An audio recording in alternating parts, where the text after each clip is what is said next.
I'm making Hawaiian cinnamon rolls, and you can cook these in one large pan, but I'm dividing mine tonight and baking them in two separate pans. I've got 1 tablespoon of butter in the bottom of each dish. While that's melting, I'll take the bread knife and slice our Hawaiian rolls in half. Then we're going to work on our cinnamon butter mixture. 1/2 cup of soft butter. Just spread that out a little and add your brown sugar and cinnamon. This is a delicious butter and great on lots of things. The butter has melted, and I like to sprinkle a little bit of cinnamon on top of mine. Gives that a nice crispy crunch on the bottom of these rolls. Spread some of that cinnamon butter in the middle, and this is optional, but you can top them with pecans, if you prefer. Now, you can also put these in without cutting them in half and do it like a poke cake. Just go along and poke holes in it, but I decided to go ahead and put the mixture inside mine too. If you're going to do it like a poke cake, just melt that cinnamon butter and pour it over top. A little of that butter goes on top of each one of these and bake them for 12 minutes. I've got some cream cheese and butter and half of my powdered sugar here, and we're going to blend the rest of that powdered sugar with some heavy cream until it gets nice and creamy. The rolls are done, and so is my icing. Once you let them cool just a little bit, we can spread that icing on top. They are delicious. Top them with nuts, and you're ready to dig in. Okay, they are all done, and y'all, my house smells amazing. Can you see that cinnamon crispiness on the bottom? I can't tilt it too much. I like putting some cinnamon in that melted butter. It just gives it a crispiness on the bottom as well.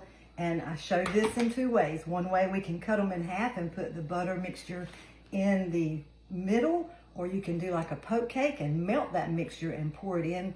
And I've done it both ways. Both of them work perfectly, and they are delicious. I cooked mine in 2 separate dishes today because I'm taking one to my mama and one for us. This is one of her favorites. And I love cooking in these containers, and I love that they're see-through. If you've watched me often, you know I love these see-through containers, but you can use these in the freezer, oven, microwave, air fryer, not the lid, but the dish.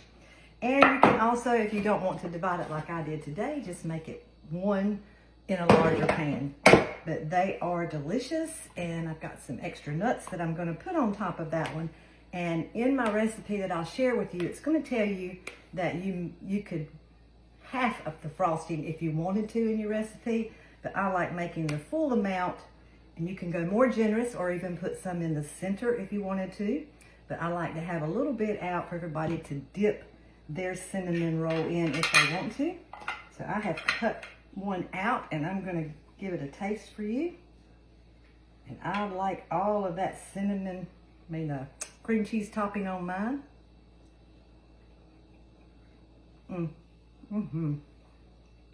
Oh, y'all, they are so good. If you've never made these, I hope you will do it, because the Hawaiian rolls are sweet themselves, and it just makes the perfect little cinnamon roll. Oh my goodness, I could eat every one of them. So thank you guys so much for watching, and look for this recipe in the comments. Y'all have a great night. Bye-bye. Here's a closer look for you. Look at all that deliciousness in the center, and you can see here that crispy, crunchy cinnamon on the bottom. I'll top those with nuts also, and then they will be ready. They are delicious, and I cannot wait for you to make them. The recipe will be in the comments for you.